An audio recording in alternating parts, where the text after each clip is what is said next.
So who can stop Steph Curry? Hopefully we'll never find out. That's Steph Curry off the back of scoring 50 points to take Golden State to an NBA playoff state with LeBron James' Lakers. In sport, rivalry's everything. It might be team against team. Sometimes it's style against style. It could be player against player, even legacy against legacy. This week, we'll get all of those things wrapped into one. The Golden State Warriors and Los Angeles Lakers are two storied teams. Steph Curry and LeBron James are two of the greats of basketball. Both have 4 titles. Both are in the twilight of their career, and both have changed the way the sport is played. It feels as though this series will represent way more than one team making the Final Four. Are you a Steph fan or more of a LeBron person? Do you love the Lakers or do you have a soft spot for the Warriors? Who will emerge victorious? I'm Patrick Stack. This is ABC Sport Daily. Phil Murphy works for ESPN in the United States. He's the host of SportsCenter. He's been to countless NBA finals. Phil, this Lakers-Warriors playoff clash feels historic. Let's just spend a moment looking at how each side got there, and starting with Golden State. We knew Steph Curry's Game 7 performance over Sacramento was special, but reports have trickled out which just illustrate why that is. Can you tell us why his game had Hoops fans swooning? Pick where you want to start. First, we're seeing, he's the oldest player to score 30 points in a Game 7. Curry drives past him, scoop layup off the glass. He's got 30. He's 35. I'm 36, so I'm cheering for him. It makes me feel like I got a little something left in the tank for pickup games. But that was midway through the third quarter. He ended up getting 50 points in a Game 7. As Curry lays it up and in, a 50-point Game 7 for Steph Curry. In NBA playoff history, that is the most points ever in a Game 7, full stop. And you look at the greats, Michael Jordan in his great games, and Karl Malone once had 50 in a Game 1 of the first round. This was win or go home for the defending champions. And they were down at halftime, and they were rebounding well, but they weren't shooting well from the free throw line. They weren't shooting well from outside. Steph Curry ends up tying a Game 7 record with 7 3-pointers, and Golden State, it just kind of felt like a horror movie you'd watch on Netflix or, in a theater where, it's Jason or Freddy Krueger, one of these classic unkillable monsters. And, you're midway through the film and you're like, oh, maybe they got him. And you should know better because there's 45 minutes left and there's going to be a twist to come yet. And that's what happened. It was the inevitable Golden State run spearheaded by Curry, 50 points, most we had ever seen in a Game 7. And you feel terrible for the Kings. They've waited so long to be in the postseason. Longest playoff drought, not just in the NBA, but in all of major American sport. They were up 2-0. They had Golden State at home. They were ahead in the second half of that home game. And then Steph Curry just decided not to miss. And you just got to tip your cap and understand that perhaps the greatest shooter that a game predicated on shooting has ever seen had perhaps his finest playoff moment. From a Lakers point of view, at times this season, it appeared LeBron James and LA were on the way out. What changed to see them have this resurgence? I think part of it is fitness. Anthony Davis in and out of the lineup, carrying a bit of injury. But the acquisition of Rui Hachimura midway through the season gave them just another mid-range, somewhat inside scoring option, another big body down low. But we'd always said if the Lakers get to the playoffs and they're fit, and you're right, both of those were ifs, they could be a real problem for any team just because of LeBron James and Anthony Davis. Obviously this franchise is known for winning championships and winning big and playing in big games and being a part of the postseason and the fans coming out and having an opportunity to be a part of that. So it wasn't all that long ago. It was 3 seasons ago, but really 2.5 years ago in the NBA bubble, a rare, September, October finals, whenever that was in 2020. They ended up, on a neutral floor, take away the fans, take away everything else. They ended up winning a championship. That's it. It's over. This historic 2020 NBA championship belongs to the Los Angeles Lakers. The Lakers conquer the bubble, and banner number 17 will soon hang in the rafters. And here they are again, fit with a bit of momentum, beating a team in Memphis that just didn't have that playoff experience. And what a fortuitous turn of events for the NBA in the second round of the playoffs, when the games are already going to be compelling. To have the greatest star this generation has ever seen in LeBron James and the greatest team the greatest dynasty this generation has ever seen in these Golden State Warriors. LeBron, the face of the Lakers franchise now, but with history against Golden State, they met in 4 straight finals, Patrick, from 2015 to 2018. And it was an annual multi-week event where we were just saying what's going to unfold in this latest chapter. It is special to know, from the first series we played him in Cleveland 14-15 season to now. We're blessed to be playing at this level still and excited about a new chapter. Now we get that in the second round of the playoffs.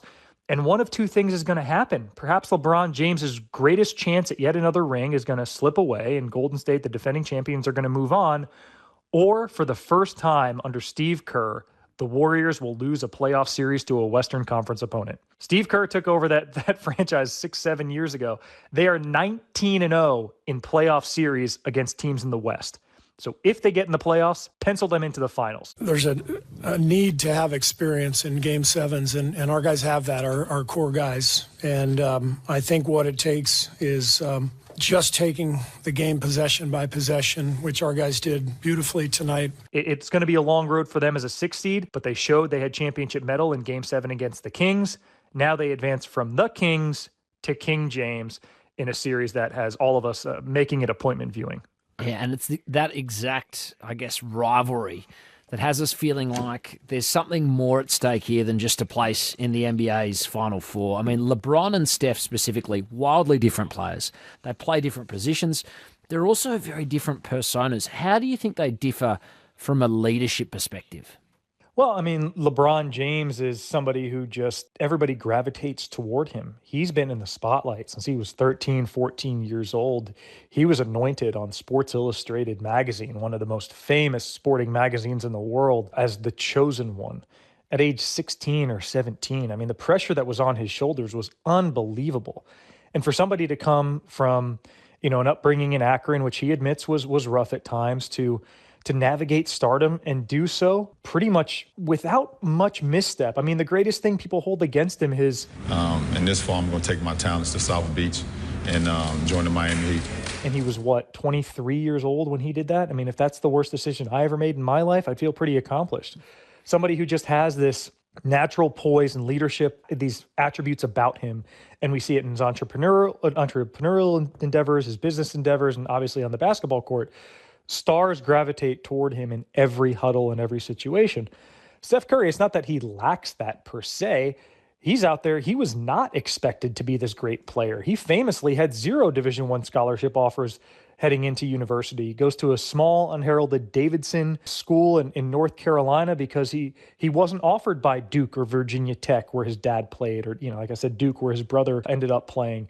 And he took Davidson into a deep NCAA tournament run and turned into a top 10 pick. And now, forget top 10 pick, he might be a top 10 player of all time. Here's Curry for the record. It's good! There it is! Stephen Curry, the all-time three-point king of the NBA! And like I said, the greatest shooter the game's ever seen. So he's somebody who has changed the way basketball is played, in that people have moved further and further from the three-point line, willing and able to make shots, and created space for other players underneath. It's why we're seeing scoring numbers in the NBA we haven't seen for decades.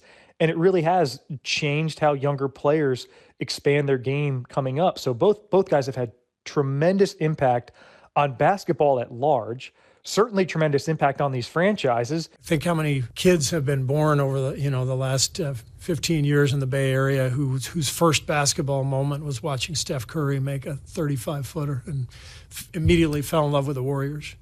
How long does that last? A lifetime, usually, because your team when you're 5 is usually your team when you're 55.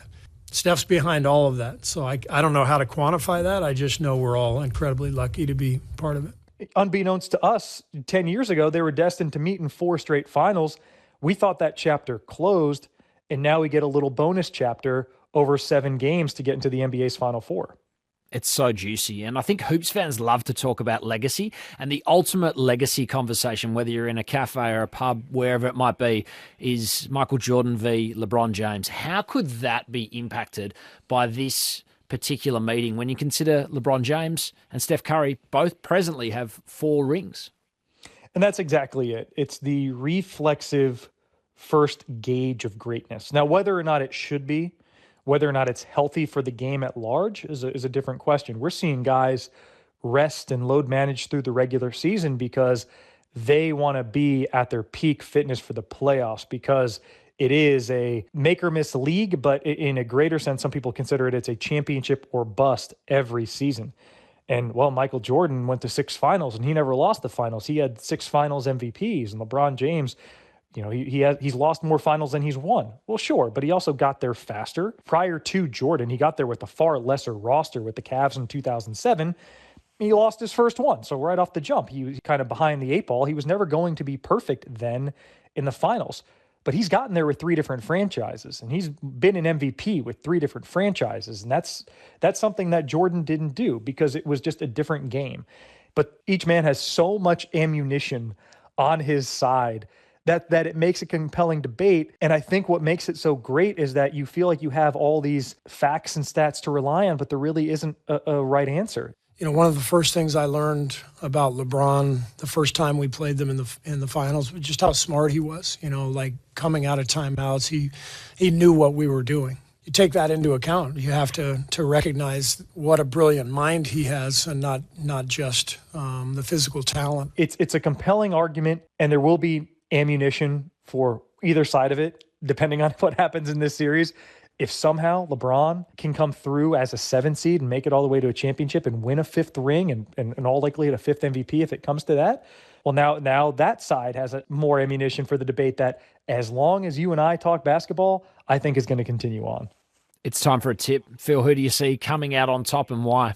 Well, in that series, Golden State has so many different ways in which to beat you. And the Lakers defense has been hot and cold in stretches this year. I just think because Golden State has more ways to score and they're at home. They're such a good team at home. They've been putrid on the road, yet they won their last 2 road games in Sacramento. As I say that, I think it is going to be a 6 or 7 game series.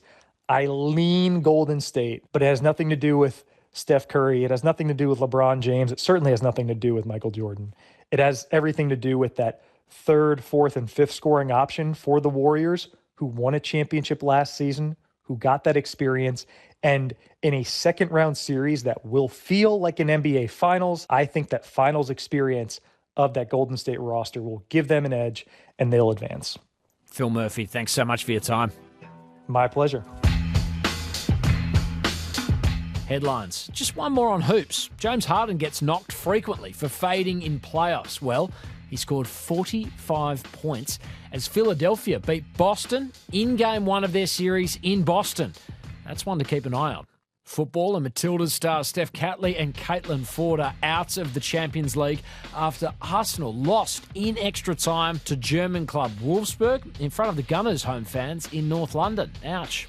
And more big news for Aussie rules, with the AFL club presidents unanimously voting to grant Tassie a team licence. The Games Commission now needs to rubber stamp the application, which is a certainty, and we are expecting an official announcement later in the week. The plan would see Tasmania enter the league in 2027, splitting games between Hobart and Launceston before a new stadium is finished in the capital around 2028 or 29.